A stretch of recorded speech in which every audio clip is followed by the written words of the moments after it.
have seen that in the period between the Civil War and World War I, people were on the move. We've already discussed European immigration to the United States and urbanization within the United States. In this presentation, we'll look at the African American Great Migration, largely from the rural South to the urban North. We'll look at the westward movement of peoples in general within the United States, the movement into overseas missions, and the movement from ignorance to knowledge as we consider the place of the churches in the creation of educational institutions during this period. After the Civil War, the Reconstruction era did much to improve life for recently freed African Americans, guaranteeing their voting rights and other civil liberties. But Reconstruction came to an end in 1877 with the withdrawal of federal troops from the southern states. And as a result, segregation, disenfranchisement or loss of voting rights, poverty, largely rooted in sharecropping, and violence against blacks became realities, South and North. The Supreme Court in 1883 invalidated a Reconstruction-era Civil Rights Act, and then, more famously in Plessy versus Ferguson in 1896, legalized segregation of public facilities, so long as they were separate but equal, which of course they never were. Lynching also became a common means of enforcing white supremacy. This is the background to the so-called Great Migration of blacks from the South to the North, some 2.5 million between 1890 and 1930, but this migration continued through the mid-20th century. Notice Kester's summary of the impact of this migration on African American religion. First, for many thousands, urban Baptist and Methodist churches in the North became a spiritual home away from home, a place where they felt spiritually comfortable in an alien or a new location. But urbanization always creates new possibilities, and many African Americans joined groups not previously available in the rural South. And some blacks created new churches, some of those combining elements of Christian and African identity. You've already become familiar with independent black churches prior to the Civil War, particularly in South Carolina and Georgia very early as a result of the work of David George, George Lyle, and Andrew Bryan. But there was also Richard Allen's African Methodist Episcopal Church, and even more significantly, the somewhat independent black Baptist churches that arose as a result of the Second Great Awakening.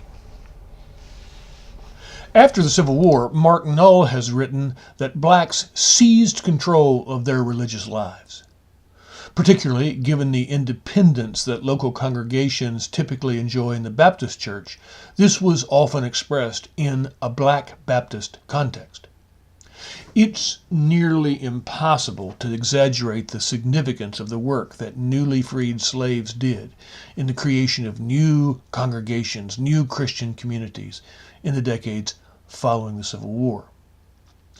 Like their white counterparts had done in the pre-Civil War period and continue to do into this period, independent or separate black churches created Sunday school, colleges, and missionary societies. And the African American community produced notable leaders like Harry McNeil Turner, who famously said that God was a Negro and advocated that blacks leave the United States, despairing of the possibility of fair treatment here. You are probably more familiar with Booker T. Washington, who created the Tuskegee Institute, but also accepted aspects of segregation and reduced civil rights for blacks, while he advocated the development of their industrial and financial acumen separately from whites. He believed that as blacks developed their abilities and their skills, they would come to be accepted in white society. W.E.B. Du Bois challenged Washington on all this and advocated for full equality for blacks now through the NAACP, which he helped to found.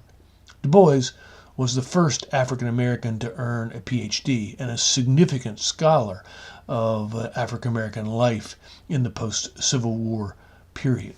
independent black churches, headed often by strong male pastors, became the primary community institution for blacks, a place for black leadership development, and a place to focus black social and political activity. Often, that activity was separate from whites, separate from the white church, and separate from white influence. You should understand that this African American separation is quite different from forced segregation. It was a separation by choice. It was defensive. It was a means whereby the African American community could sustain African American identity and pride. You may have heard it said that the 11 o'clock hour is the most segregated hour in American life, and we often think that is bad. But to some degree, from an African American perspective, that separation at the hour of worship is a significant aspect of African American culture, African American identity, and African American pride. It may not be a bad thing that the 11 o'clock hour has been historically so segregated, or better, separated. Another significant movement of people during this period is from the east to the west in the United States. Look at these maps and notice the westward shift in U.S. population centers from 1840 to 1870,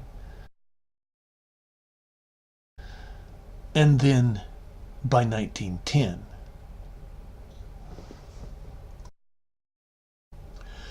Kesters has identified these three factors that encouraged the westward migration. Obviously, after the Civil War, the conflict over slavery, which had ravaged the lives of some of the western territories, was now over and settled.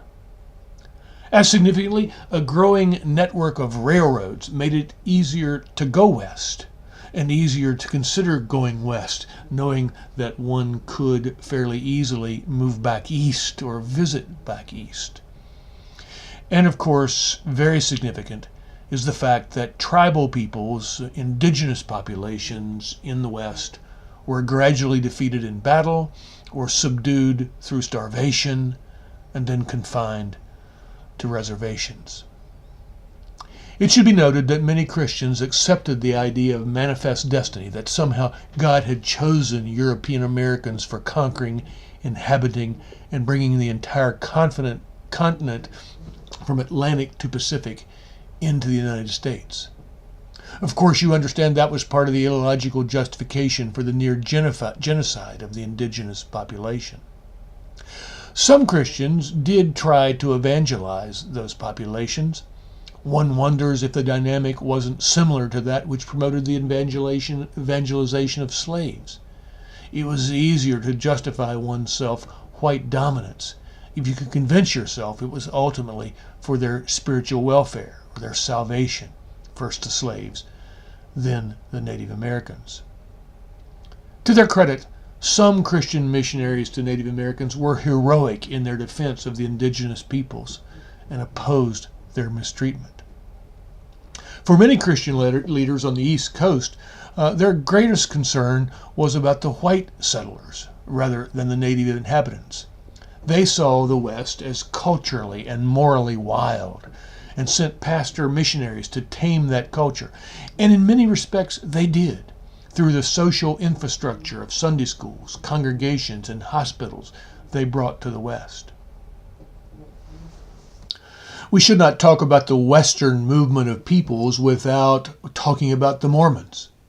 Kesters says that the migration of over 150,000 Mormons into the Salt Lake Basin by 1877 was an amazing feat in the 19th century. That movement was, of course, prompted by persecution of the Mormons further east and by their desire to create a Mormon theocracy and a pure Mormon society isolated from mainstream culture. Over time, the Mormon community sought to move into the mainstream, but their practice of polygamy was a great obstacle. In the late 19th century, polygamy came officially to an end, though pockets of Mormon resistance to this radical change remain to this day. That ending of official Mormon polygamy came as a result of a Supreme Court ruling in 1879 that religious liberty had to do with beliefs, but that practices rooted in religious belief could be made illegal. Practices like polygamy or human sacrifice. Then in 1887, Congress passed the Edmunds-Tucker Act, which denied voting rights to polygamists and confiscated Mormon church property. This, in effect, dissolved the Mormon state church. Then, in 1890, the head of the Mormons, Wilford Woodruff, banned polygamy, and eventually then Utah could become a state in the United States. Another great movement of people, though not so numerically significant, was the movement of U.S.-based missionaries to mission fields overseas. You will recall that the United States itself had long been seen as a mission field by the English and other European Christians. That all began to change in 1810 with the founding of the American Board of Commissioners for Foreign Missions. By 1890, the United States was a major sender of missionaries around the globe, and by 1920, the primary source of Christian missionaries globally. They saw their mission as the spread of Christianity and democracy around the globe. Often, Christianity and American institution and American ways of life were coupled in that missionary enterprise. Mission scholar Andrew Walls says, an activist American Christianity with the resources and the will to plant itself around the world was a characteristic of this time period. African American churches were involved as well, creating their own missionary societies whose attention was directed to Africa and especially Liberia. A final theme in this chapter in Kester's book might be referred to as the movement from ignorance or illiteracy to knowledge. The churches, she notes, were active in the creation of educational institutions from the Sunday schools to colleges and eventually universities. Throughout much of the 19th century, she says, a strong sense of religious mission infused education in the United States, from those Sunday schools to the colleges and even to the beginnings of some universities.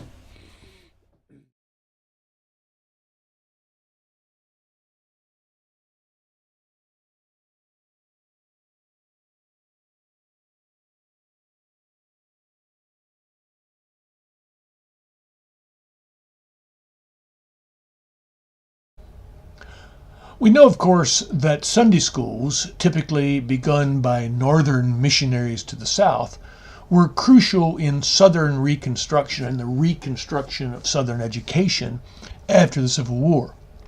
The American Sunday School Union had been established in 1824, and by late century, quote, the Sunday school with its annual picnics, attendance awards, and memorization contests became an agency of cultural transmission that almost rivaled in importance the 19th century public school. Important point to remember there. The Sunday schools were nearly as important as basic educational institutions as were the public schools. Originally, the Sunday school movement had seen itself as a movement for social reform and literacy. But Kester says over time, it came to be focused on the conversion of the youth and Christian nurture. So the emphasis on Sunday schools for children was to make sure there was a time when they never thought of themselves as anything other than Christians, and of course to continue the Christian education of adults through Christian nurture. Now, alongside the Sunday schools were what were called the public or common schools. They worked together with the Sunday schools to form the minds and character of American children. It is important to recognize that public schools in this period were non-sectarian. They did not reflect the particular beliefs of any denomination or any Protestant Christian denomination, but they were surely generically Protestant well into the middle of the 20th century. Over time, the explicit Protestant teaching faded. Christian educator John Westerhoff has studied the McGuffey's Reader, which was the backbone of public education. And he has noted that with each subsequent revision, the old-time religion of sin and salvation gradually gave way to what, quote, cultural beliefs and attitudes and values that undergird the American civil religion, unquote. Which is to say, the public schools became less Protestant and more a vehicle for transmitting what we might call the American civil religion, the idea that America has a particular and prominent place in the providence of God. Now, this Protestant and gradually civil religious emphasis in public education meant that the Catholic Church saw itself as an outsider and developed their own parochial or parish schools to raise their children in ways more consistent with distinctly Catholic beliefs. This enterprise of the Catholic parochial or parish schools was a significant part of both Catholic separation from mainstream society in some respect and Protestant suspicion of Roman Catholicism.